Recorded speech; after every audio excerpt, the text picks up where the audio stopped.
Okej, no to super. Dzięki. Kawy dosyć. Mam nadzieję jeszcze przed obiadem, także nikt nie usypia, bo za dużo kalorii. O czym pogadamy? Ignorujecie to AI/ML, to trzeba dodać do wszystkiego, żeby dzisiaj ludzie przyszli, nie? Będziemy gadać o tym, co się zaczyna jako routing, paradygmy w tej chwili w tych wszystkich potężnych substratach, co ludzie budują. No i ten momentalny hype w tym momencie jest na to całe AI/ML, co na tym robią, ale ta gra jest dużo większa niż akurat co tam trenują trochę GPL-ka i pogadamy o tym. Okay. Jak zawsze, Juniper to mnie płaci, żebym się bawił. Ja gadam o rzeczach do przodu, może tego budujemy, może nie wiadomo kiedy i tak dalej. To jest tak jak z Obir gadałem tak 6-10 lat temu, nie jak trzeba zmienić ekonomię multicastu na nie tylko IP, ale w ogóle w tych sieciach. Także patrzymy do przodu. O czym pogadamy? Okay, so now I switch to English quickly, okay? And I hope you can follow me and I'll be pretty fast because sorry, it's not much time, but it's still 45 minutes. So I'll be flying low and fast, a lot of references, and then you can go and look the stuff up if you're really interested. So what are these backend training clusters, right, that everybody talks about? Very quickly you get into topologies. So there is something interesting happening in topologies. We're really now building very standardized substrates, right? This is moving basically, what I'm saying it's not about AI. We are moving in terms of organizational principles, like we move from manufacturing to mass production of goods. That's why everybody has 20 pair of shoes. We are moving from information processing, programming as a manufacturing activity. You know what is manufatto, made by hand, non-standardized pieces. We are moving into mass production of information processing. That's why these things are becoming so big and so important. And whether you calculate in Bitcoin, ray tracing, or machine learning, doesn't really matter, okay? We're basically moving into factory production line of information processing, and those are the substrate. Those are the conveyor belts of how you process information. So we talk about the topologies, because they're regular, but the claw is moving on, stuff is happening, people have different idea.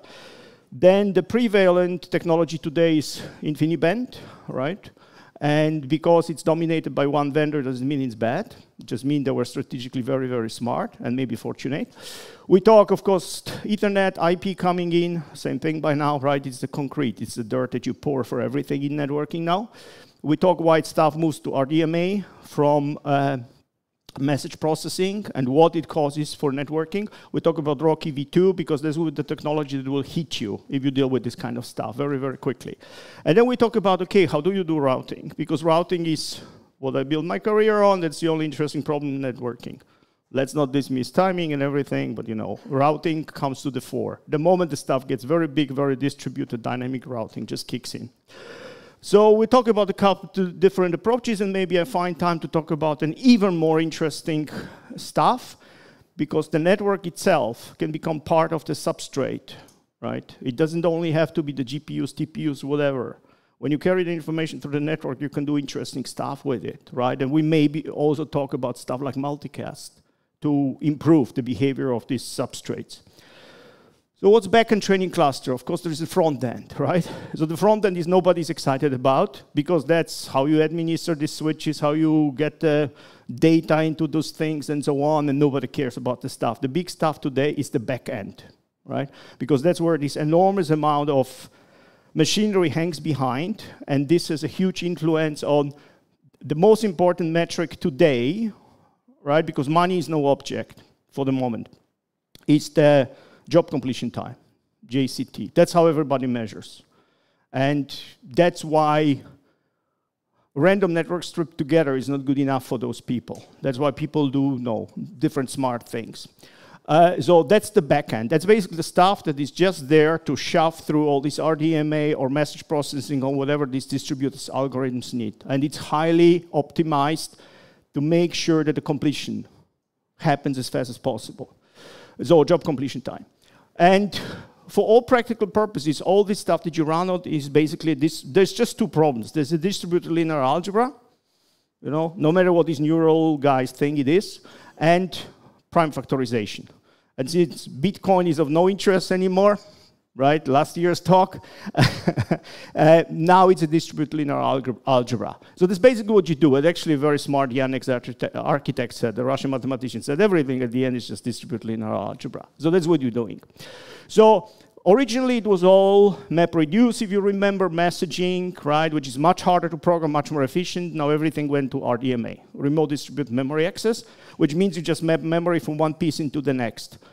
This puts a lot of stress on the network because all of a sudden you have very large volumes that goes through these flows, and the flows can be very fat, and they can be also very long-lived, right? So they can really, really congest your substrate if you don't know what you're doing. And we talk about how InfiniBand deals with that, for example. Like I said, right, so for the moment, RDMA puts fat flows, very high volume. Depends, however, how you slice and dice those algorithms. Because there's like 5 different dimensions how you can slice and dice. You can, you know, slice the data, you can slice the stages, you can divide the tensors different way, and all of the stuff changes the load. If you're interested in the stuff, we have some senior director of technology. She's pretty good, you know, Joe Bonner, so she published some stuff on LinkedIn, which is very easy to consume. That looks like more like what these guys are doing on top. I'm the guy, this is a talk about shovels, right? Well, actually excavators. I like to sell shovels for stuff. So for me, all this stuff on top is, you know, well, generates loads. We have to come to terms with the load. All right, so that's what these backend classes really are. Now topologies. So you may, I don't know whether I talked here, but it's in about 6-7 years, I explained to people that this topology will become regular. Just like in storage, everything became a RAID arrays. Nobody could imagine, you know, that you have so many disks and you won't even know how many sectors are on the disk, right? Networking in locality, which is close to consumer and close to producer, where you can use locality, is becoming a substrate, a form factor. Because that's how you consume, in industrial societies, technology on large scale. Right? You unshrink wrap the stuff and you plug it in, and that's it. And that's where it will go. That's the only way. But people don't scale. People are good in solving the next problem after this kind of problem is solved. So, you know the claw, right? The claw is back to the 50s, actually 30s, 50s, the math was done. What this thing really is a crossbar, and when the crossbar gets too big, a crossbar will be for you a 1U device. It's really a crossbar. You basically have to somehow strip the crossbars together. That's why it's telephony network problem, really, right? And you do a claw network, which you fold up, and what it really is a crossbar of crossbars, if you look at it carefully. But I don't want to bore you with that. This is kind of well known, right? Internally in the routers, these fabrics are also claw. You see it all over the place. You even see in a H100. So I'll be using NVIDIA, 95+% of the market for the moment. So if you look at the H100, which is kind of the box, which is like 8 of these thingies, magic thingies plugged in, they have something in between called NVLink, which is like this petabyte throughput technology. When you look under NVLink, underneath, it's really NV switches with claw fabric again, okay? So why is it so good? Because you can build non-blocking bisectional bandwidth fairly easily. You can recable it fairly easily. Economically speaking, if you look at cost function, it's actually the most economical way to strip crossbars together. It's a good trade-off between the path length and how much capacity you can put into the stuff. So it was kind of obvious that the stuff will become the prevalent form factor. But what is starting now is another topology starts to kick in for very large stuff. Claw at a certain point in time, the path lengths are becoming too long, right? And you don't necessarily need that much connectivity. So now imagine you have also multiple data centers. Basically what you limited is by power. Substations about 300 meg. It's hard to get more. So 300 meg puts you to a certain scale, and then you have to put it somewhere else. And then cloud becomes inefficient because it has very, very high interconnectivity. And you don't necessarily even need that much bandwidth. So there was another topology called Dragonfly. All this stuff, Cray system was a Dragonfly inside. That's, if you remember those, they look like this little thing, and you can walk inside. The guy in the middle was actually measuring the cable and dragonflying the stuff. And the timing has to be just right, otherwise the Cray wouldn't come up. Okay? So it was basically kind of this partial full mesh with full meshes attached. It's not a bad supercomputing connectivity, very susceptible to congestion, right? Very difficult to recable. Now imagine you want to put one or more of those guys. There's a huge amount of cabling involved, right? The other problem is that it's very hard to route on it because this has nothing to do with the shortest path, right? The shortest path here would give you very, very little capacity. Right? So in a supercomputer, when these links never failed, or otherwise the guy came in and literally measured the length by hand, and the capacity is all even, and you can put all kind of proprietary stuff. It's not bad, but as a generic network topology, it is a quite a difficult operationally, quite a difficult thing. But what is coming in, right? And there is a reason behind the three colors. Is something called Dragonfly Plus, which is kind of a variant. It's not very well defined, but basically you can imagine it as each of these colors gives you a path. So each of these three colors is kind of its own thingy. So you have like these 6 partitions, okay? And each of the colors gives you connectivity to everybody else, but maximum 2 hops. If you look at it carefully, you pretty quickly get it, right? You either have a direct to another partition, or bouncing once off, you get to this partition. And what people start to do is, they basically use this thing as 3 top of fabrics, so like 3 planes. It's actually quite practical. So that's what you see coming up more and more, right? These claws stripped together by Dragonfly Plus. The other topology, and at this point in time only Google uses this, is something called toroidal meshes. And it was also very popular. At the time, many of you have not been born yet. The whole thinking machines was actually built on toroidal meshes. And you know, I don't have to explain what it is. You kind of understand it by gut feeling, looking, you know, of what this thing is. So this is beautiful property if you want to break up an algorithm. Right? It's kind of very natural. You can break it in planes like that, planes like that. It's super symmetrical. Why supercomputing guys like that? I mean, they never lose links. And all the links are of the same length. Routing is extremely easy because you can address the stuff in a way that if you build a Hamming code, the difference between the 2 addresses by XORing, it will actually give you the direction how to route there. Beautiful property. It's the only topology that gives you can encode in addressing routing, okay? But long paths, you see that, right? The other one is, if your links start to fail, it's hard to converge the bastard. Like, you know, takes a lot of time to get the information around to make everything work again. Google uses it. So their TPUs are actually hang up on toroidal meshes. And there's something, if you get interested in the stuff, it's called Hamming meshes, which is small toroidals put together with a claw. Right? So people play all these kind of variants. Now, why this is interesting? Because it has a huge influence now of what kind of routing you can do. You start to run on such regular structures that you can actually play tricks with those structures. All right, what's the transport? Because only we talk about this stuff, the whole routing will make sense. I'm doing not too badly, I think. We may actually talk about a lot of interesting stuff. So InfiniBand. So InfiniBand has a little bit of a reputation of ATM now, which means it's pretty good, but it costs a little bit compared to the dirt that we pour every day, IP Ethernet, right? So it's a packet messaging technology. Okay, it runs packets up to 4K. So it's kind of a little of a bastard. It's not the fully cellified fabric. It's a packet fabric, okay? But it has, what you call it? It negotiates credits. So we'll talk about it a little bit, all right? So very simple, up to 4K, very simple format to switch through, much, much faster than IP forwarding, okay?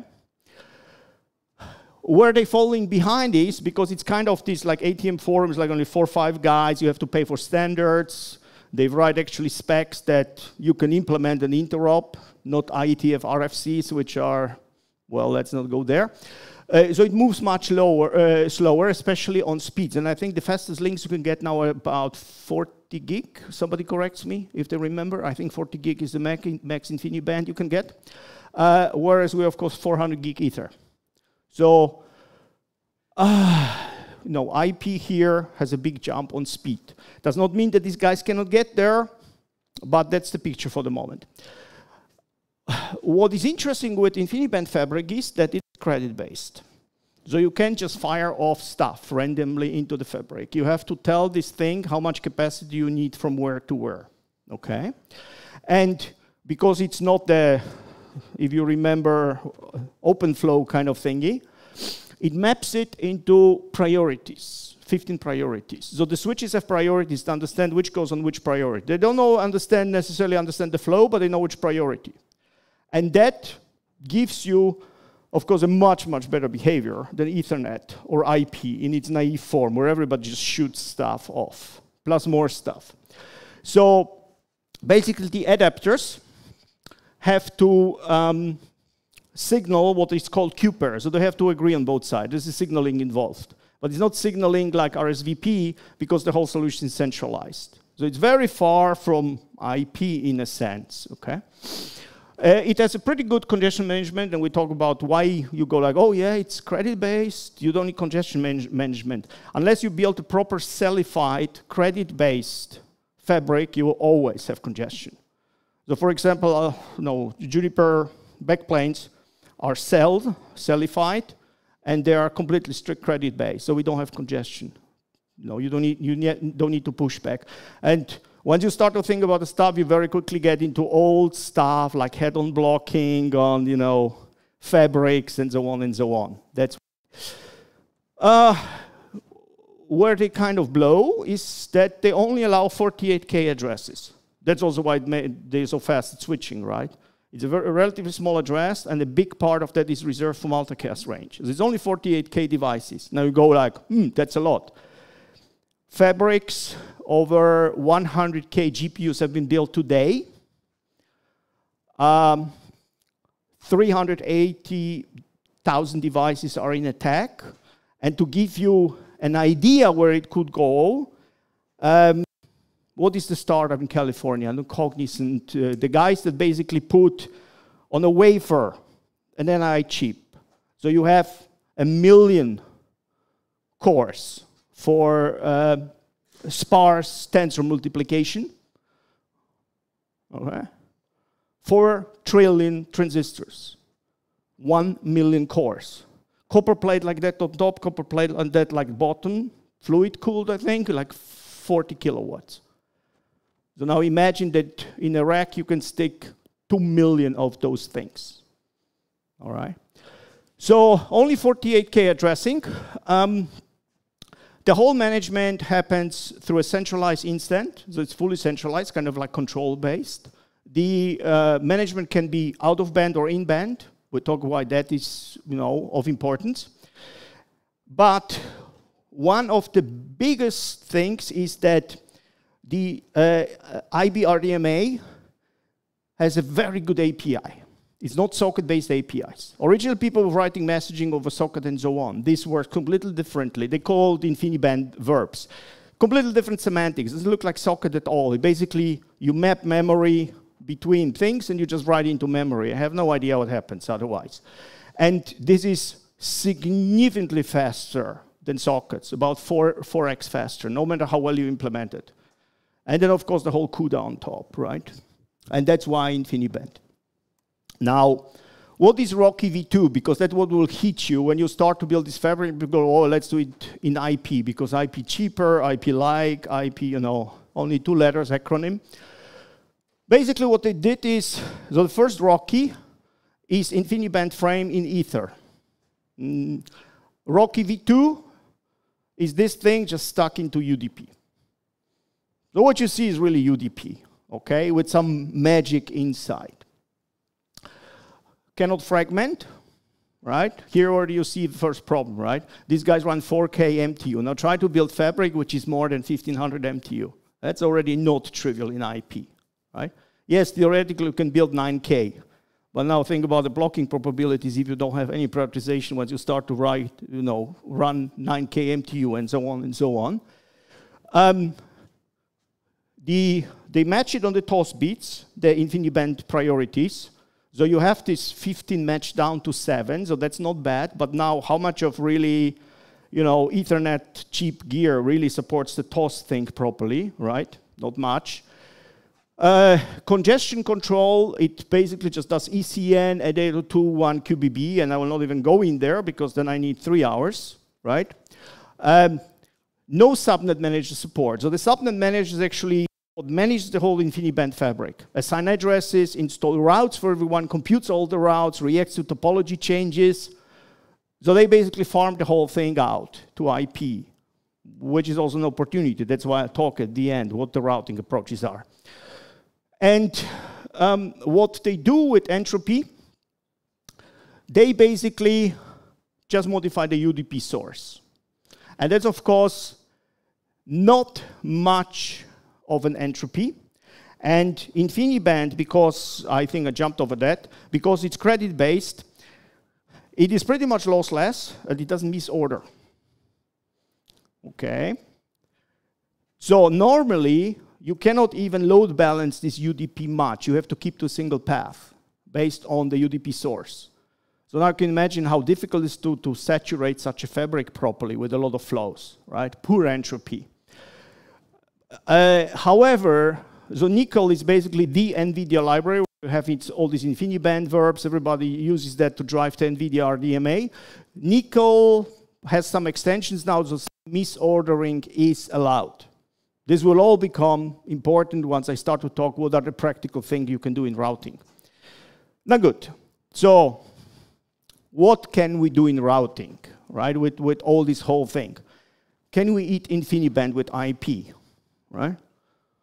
We may, but it won't be an easy lunch. All right. Customers are pushing.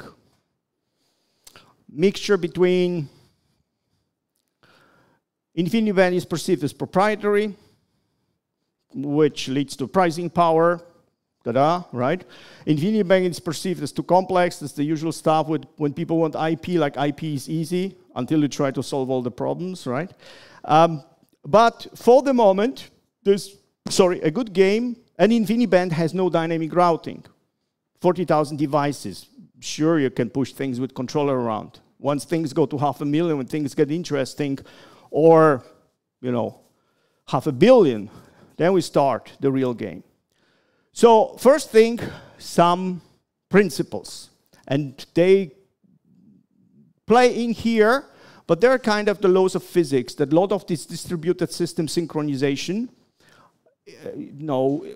has to adhere to when you engineer stuff. Because ultimately, I like to build and deploy stuff, so it has to work, right? It cannot be just an idea. So ultimately, all these backends are economies too.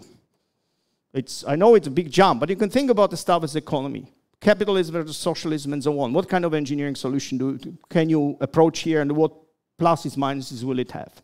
So the first thing is that you have an event horizon, by which I mean that you cannot propagate information infinitely fast within a distributed system. So, you know, once you have a couple of boxes, you have to live with that. The controller needs time to get info, to push info. If you have distributed system, people need time to send info. You cannot wait until everybody is perfectly synchronized, because that way you'll never get anything done, right? So you cannot have instant response to overloads or failures, right? unless you build it in a way that links never fail, and you understand the incoming load, and you can perfectly provision it, which is much more like, you know, a fabric within a router. Here, it's not the reality. Links fail. You know, dust, vibration, whatever. People falling off ladders and grabbing cabling, very common stuff. A while ago, oh yeah. It is absolutely fantastic. You know, when you talk to a customer who planned all these failure domains perfectly and cabled the stuff on top, and the guy climbed up there and just grabbed it while he was falling off the ladder, what happened to the whole thing, you know? So the last thing is, and that's actually something that plays across computer science, is something called CAP theorem. It's not proven, but it's a very good framework to think about the stuff, that you can only have 2 out of 3. Consistency, availability, partition. Now, if you build a distributed system, right, you have partition. Your information is distributed in a couple of places. So it means that you cannot have a consistency and availability. What does it mean? If you wait until everybody is synchronized, you will not get the service. The routing will not work because everybody synchronizes. If you want to have availability, which means like route the information, you will not have consistency. It's a nice way to think about economies, engineering solution. 2 out of 3. So complete centralized now, which is InfiniBand. So think 5 years plan. Probably most people are too young again to remember what it was. No, centralized economy. So that can achieve maximum efficiency in use of resources, right? But only if you know what things you will be presented upfront as load. So if people can tell you that is what I will ask you to from the network, right? And you have a simple centralized computation, and you don't care how long it takes, you have a perfect solution. All right, so that's kind of the InfiniBand for the moment. But, of course, everything takes time, right? It's delayed to get the topology information, the load information, to compute things, to push it on everyone, and so on and so on. Plus, if you have a controller, you need another controller. Because if you lose this guy, the next guy coming up doesn't have absolutely no idea what state the network is in. So you have a guy you need to synchronize. So that's, again, lowers your availability because that needs time as well, right? So this is kind of the socialist centralized economy planning, right? To speed up, InfiniBand also allows you to have an out-of-band network. So you don't do in-band programming of devices gathering topology, but you can hook up dedicated Ethernet port for the controller. Now you get a second network to manage, right, for a lower delay. The other opposite is what we're playing in IP, which is perfect capitalism. It's basically a system of greedy actors. Everybody tries to immediately get the resources they need, right? Agents, actually, because they have agency.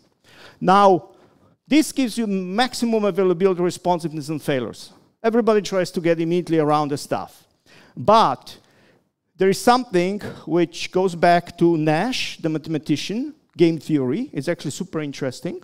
There's something called Nash equilibrium. That way, you achieve an equilibrium in the system, balancing the load, but at a certain price of an efficiency that you can manage, which is called the price of anarchy, POA.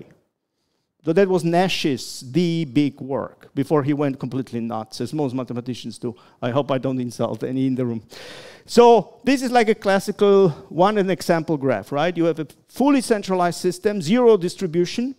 You have zero price of anarchy. Once you go to a fully distributed system, that's your price of anarchy, which means you're wasting 70% of the resources of a network or whatever it is, right? When you run distributed system. Capitalism is a vastly inefficient system. So those are the underlying principles. And the congestion control falls out because the price of anarchy may lead to the point where you're wasting so many resources, you try to hot patch them, right? You have a greedy actor that goes, oh, I loop 3 times around the network to get the resources I need. And the next come 50 guys who just need 2 hops, but they cannot get through. This is all well known in telephony networks. we're running a network on IP without a cost function, which is a crime. Okay. Normally, you build a network, the first thing you start from a cost function. And the linear programming will actually tell you very reliably whether it is cost efficient to carry a load or to reject it. That's why you have on something like ATM something called co-admission control. Before you even let the sucker into the network, you want to see how many resources he wants, for how long, and what he's paying for it. And very often the answer is no, thank you. Because I can carry future load, which much less of a resource consumption, and therefore be far more profitable. Okay. That gives you kind of a good mental framework where to put all this, because now comes like 10 different ideas. Everybody claims it's like the thing, okay? And if you have no judgment framework, it's hard to decide, right? It's just a rainbow.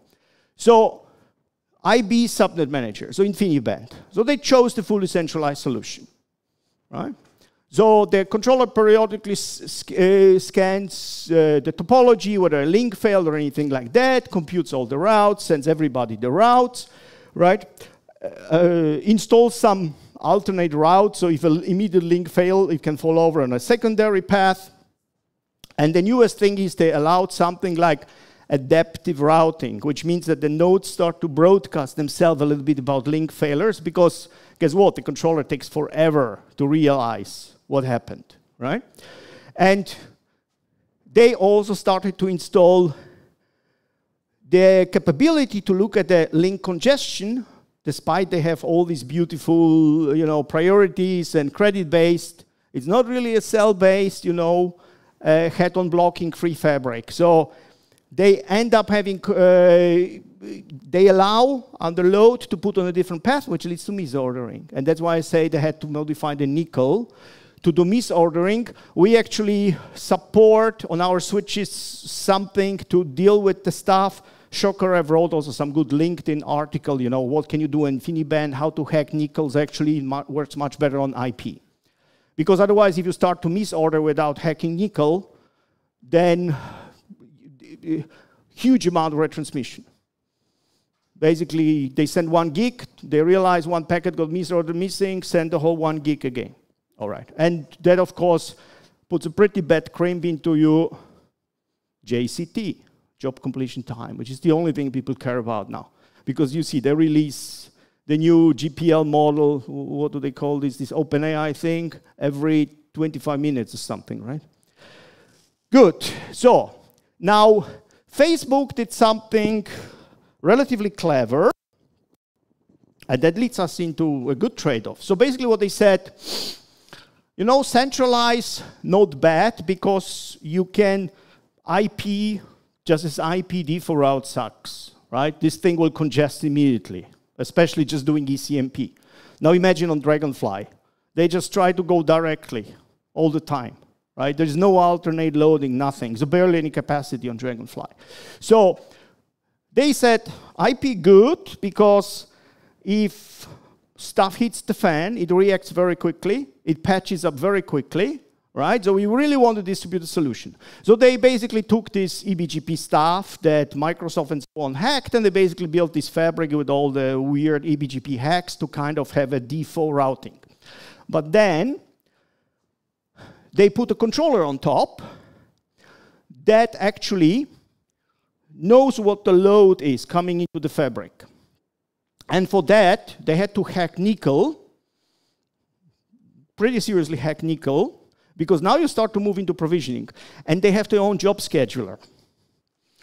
So they pushed out on these HCS, whatever the NVIDIA stuff, they put their own specialized job schedulers. And they said, we give you a little bit of information, and you see how the co-admission control comes in, and you can just jump onto the fabric and go somewhere. No, tell us what you want to schedule in, and there are certain rules you have to follow. And based on the knowledge of what the future needs will be, and the other nickel hacks that they did, they basically, the controller, installs prefixes, specialized prefixes, to steer a flow. So you can basically almost imagine like basically they patch up every switch to not go shortest route, but for a prefix using basically longest prefix match to go some other place. Right? This is good for exceptions. If you try to do it for everything, you end up with open flow. Right? And pretty soon your whole silicon will go poof, right? So this is, so there's a good prezzo. They talk about the stuff about this open thingy that they always have every year, which is actually good. It's a bit of rah-rah, but there is, what is it called, the one in San Jose? Open, big one. They do it every year.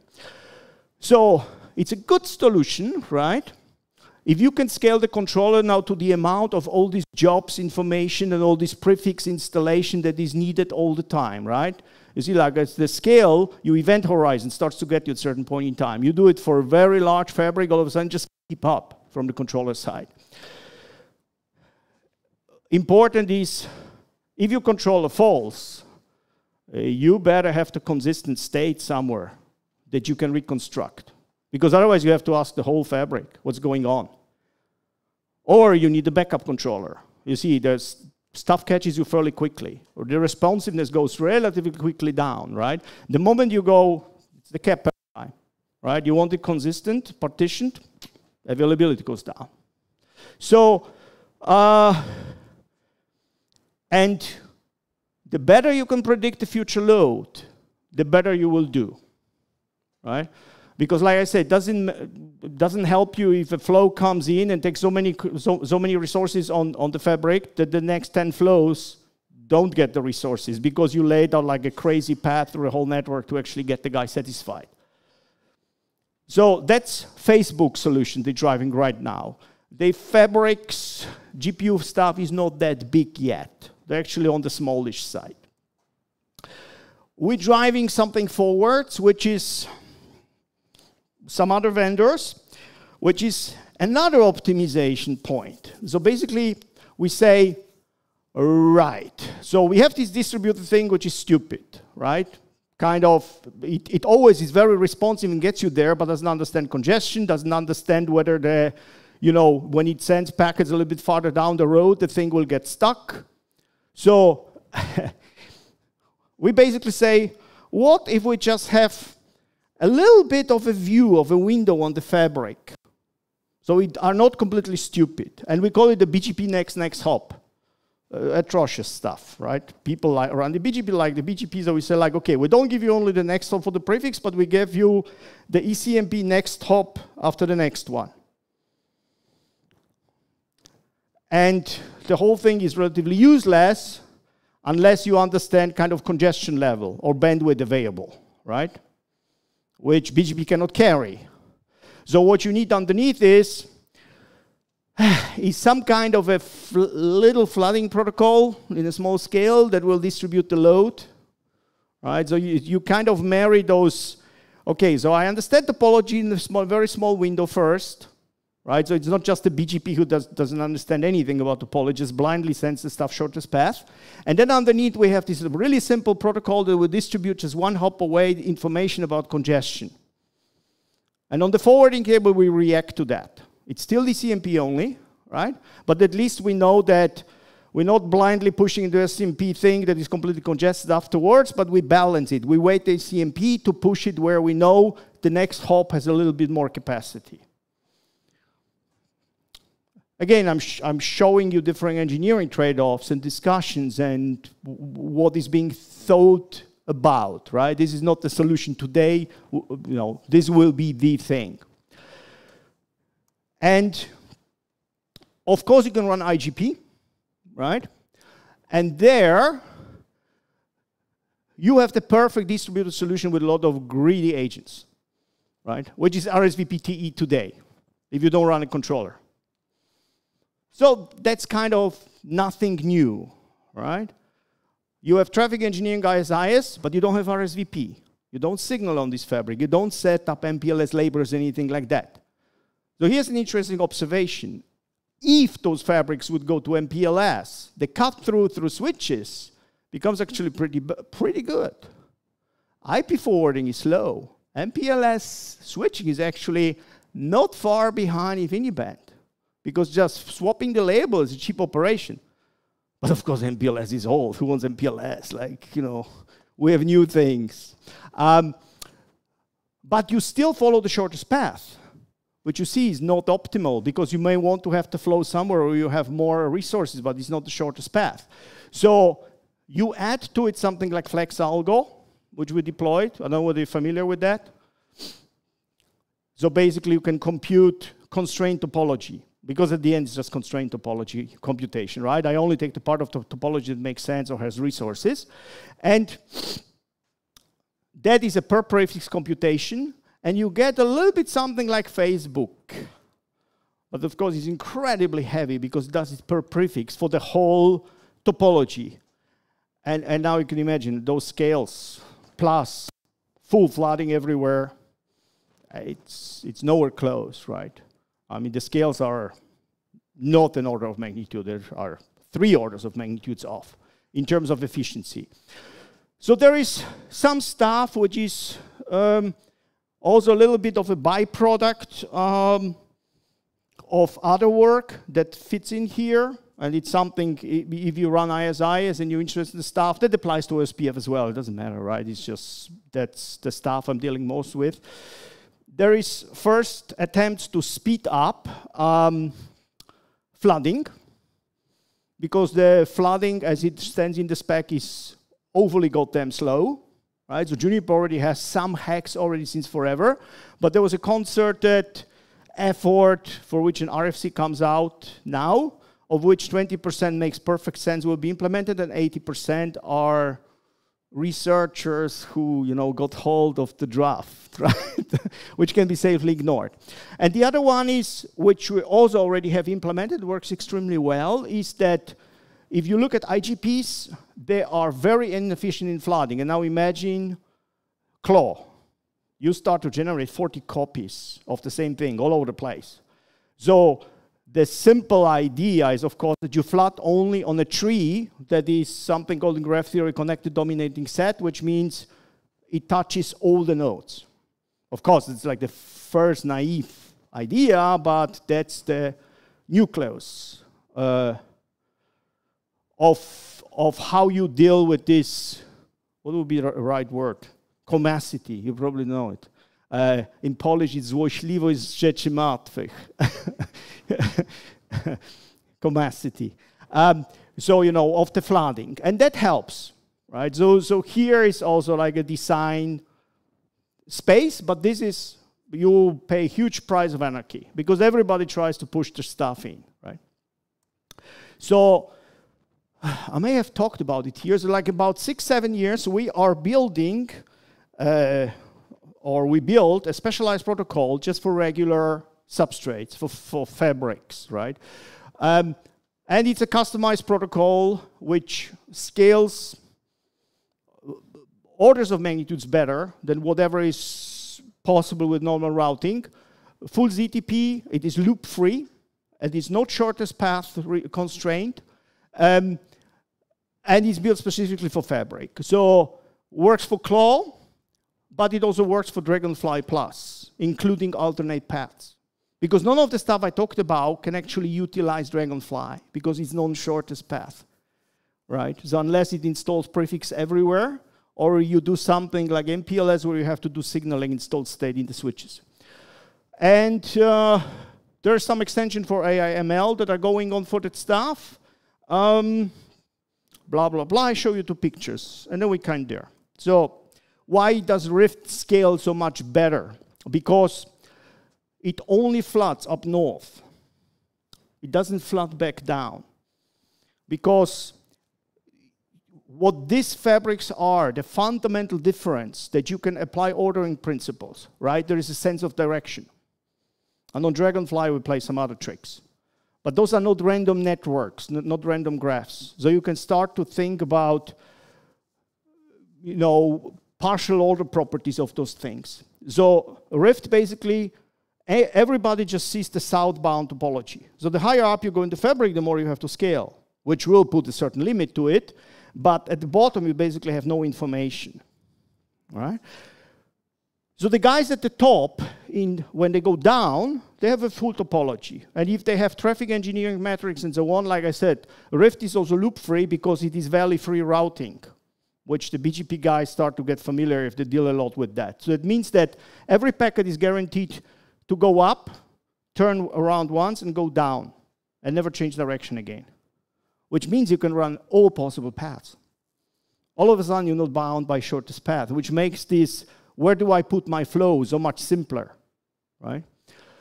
So that's how we kind of summarize this. In the southbound direction, we have all the metrics.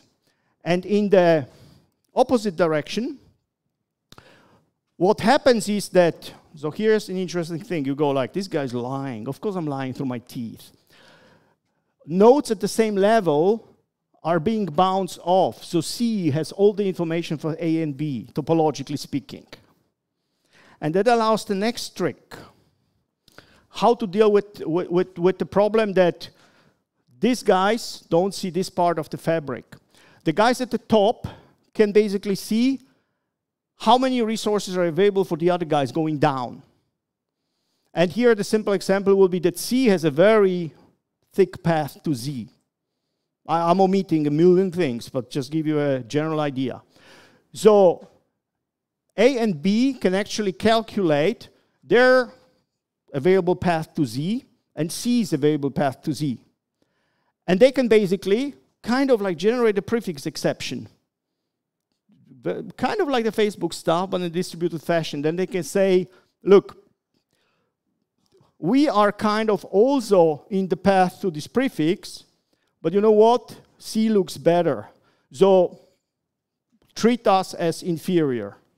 And this guy can basically install, and this guy can install forwarding tables that say, if traffic goes to Z, push more towards C. Okay? So it's kind of the distributed flavor of the Facebook stuff, which is done by a centralized controller. Will it compete in terms of overall throughput, better price of anarchy? No. But it will be far more responsive. Right? So distribution always, like I said, cost you price of anarchy. That's what it is. For responsiveness, for the fact that you get responsiveness and resiliency. And this stuff can apply recursively if E wants to do that. Doesn't have to be, right? So E can again say like, well, look, you know, even though this kind of stuff looks all good, F has kind of more capacity towards this guy, so maybe you should treat me a little bit less preferred than F when you're pushing traffic to Z. And that way, in this direction, you have all the topology, you can push it down, which means the guys at the very top, at a certain point in time, they have to hold the whole topology, right? But going down, you play this prefix game to only install exceptions, if necessary. And that gives you pretty much the maximum scale in terms of a solution. But of course, you know, you always pay, so complexity and so on. I'm out of time. The last interesting thing is that there is something that NVIDIA built, it's called Sharp. And what it is basically, again, all centralized. And it only works for InfiniBand. Only with nickel. You can install a tree in the network and install operations on packets. And what this thing does is basically turns the intermediate node while the forwarding is going on into computing engines. So imagine, you know, there is a packet going on a tree, on the Sharp tree, and it has numbers in it. It says, please sum up those numbers. So the node where it hits sums up the numbers and sends up the sum, right, to the next guy. And he sees two such packets and sums them up and pushes them up again. And the root at the end pushes as multicast the result to the leaves that are interested in it. I give you a very, very coarse, you know, summary of the stuff is. So you start to turn the substrate itself into a computation engine. It's an interesting new proposition, right? Rather than shoving, without having an idea what the semantics are, the packets around, all of a sudden you can basically start to use the substrate to improve the computation speed. And it has a pretty good, improvement in speed. So on the beer stuff that we did, we'll do some extension to support this kind of stuff, and probably in Rift we'll do something, because then again, it comes to interesting discussion. Can you set up such trees dynamically, right, rather than statically?